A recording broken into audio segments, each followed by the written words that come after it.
ನಾನು ಅಡುಗೆ ವಿಡಿಯೋಸ್ ಹಾಕ ಸ್ಟಾರ್ಟ್ ಮಾಡ್ದಾಗಿಂದನು ಎಲ್ಲಾರ್ದು ಒಂದೇ ಪ್ರಶ್ನೆ, ಎಲ್ಲಾ ಕೆಲಸ ಒಬ್ರೆ ಹೆಂಗ್ ಮಾಡ್ತೀರಾ ಅಂತ.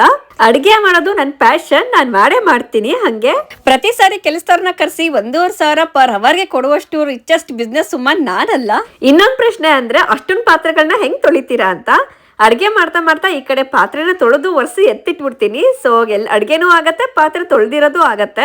ಇವತ್ತು ಬರ್ತ್ಡೇ ಪಾರ್ಟಿಗೆ ಅಡುಗೆ ಮಾಡ್ತಾ ಇದ್ದೀನಿ. ಪ್ರತಿ ಸರಿ ಬೇರೆಯವ್ರ ಮನೆ ಮಕ್ಳು ಬರ್ಡೇಗೆ ಅಡುಗೆ ಮಾಡ್ತಾ ಇದ್ದೆ, ಈ ಸರಿ ನನ್ನ ಮಕ್ಳು ಬರ್ಡೇಗೆ ಅಡುಗೆ ಮಾಡ್ತಾ ಇದ್ದೀನಿ. ಮುಕ್ಕಾಲ್ ಭಾಗ ಅಡುಗೆ ಮಾಡಿಟ್ಟು ರೆಡಿ ಆಗಿ ಬಂದಿದ್ದೀನಿ. ನಾನು ಬರ್ಡೇ ಪಾರ್ಟಿಗೆ ತುಂಬಾ ಸಿಂಪಲ್ ಆಗಿ ವೈಟ್ ಕಲರ್ ಸ್ಯಾರಿನ ಚೂಸ್ ಮಾಡ್ಕೊಂಡಿದ್ದೀನಿ. ಇಂಡಿಯಾದಿಂದ ಸೀರೆ ತರಿಸಿ ಉಟ್ಕೊಳ್ಳೋಷ್ಟು ನನಗೆ ಟೈಮ್ ಇರಲಿಲ್ಲ.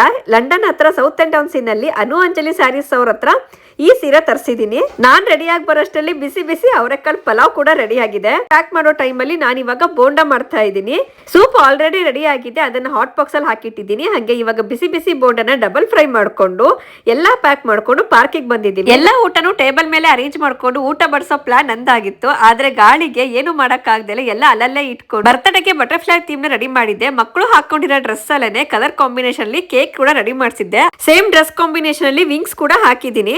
ಬರ್ತ್ಡೇ ಪಾರ್ಟಿನಲ್ಲಿ ಮೆನ್ಯೂ ಹೀಗಿತ್ತು: ಆಪಲ್, ಗ್ರೇಪ್, ಸ್ಟ್ರಾಬೆರಿ ಕಾಂಬಿನೇಷನ್ ಅಲ್ಲಿ ಫ್ರೂಟ್ ಸ್ಟಿಕ್, ಸ್ವೀಟ್ಸ್ ಅಲ್ಲಿ ಗುಲಾಬ್ ಜಾಮೂನ್, ಸ್ಟಾರ್ಟರ್ಸ್ ಅಲ್ಲಿ ನಮ್ಗೆಲ್ಲ ಬೋಂಡಾ ಸೂಪ್, ಚಿಕ್ಕ ಮಕ್ಕಳಿಗೆ ಚಾಕ್ಲೇಟ್ ಕ್ರೋಸೆಂಟ್, ಮೇನ್ ಕೋರ್ಸ್ ಅಲ್ಲಿ ಅವರೆಕಾಳು ಪಲಾವ್ ವಿತ್ ರಾಯ್ತಾ, ಜ್ಯೂಸ್ ಅಲ್ಲಿ mango milk shake. Bonda soup ಮತ್ತೆ ಮ್ಯಾಂಗೋ ಮಿಲ್ಕ್ ಶೇಕ್ ಪಾರ್ಟಿನಲ್ಲಿ ಸೂಪರ್ ಹಿಟ್ ಆಯ್ತು. ತುಂಬಾ ಸಿಂಪಲ್ ಆಗಿ ಅಡ್ಗೆ ರೆಡಿ ಮಾಡ್ಕೊಂಡು ನಾನು ಕೂಡ ಸಿಂಪಲ್ ಆಗಿ ರೆಡಿ ಆಗಿ ಬರ್ಡೇ ಪಾರ್ಟಿ ಸಿಂಪಲ್ ಆಗಿ ಸೂಪರ್ ಆಯ್ತು. ಪಾರ್ಟಿನಲ್ಲಿ ನಾನು ಹುಟ್ಟಿರೋ ಸೀರೆ ಲಿಂಕ್ ಡಿಸ್ಕ್ರಿಪ್ಷನ್ ಅಲ್ಲಿ ಹಾಕಿರ್ತೀನಿ, ಚೆಕ್ ಮಾಡಿ.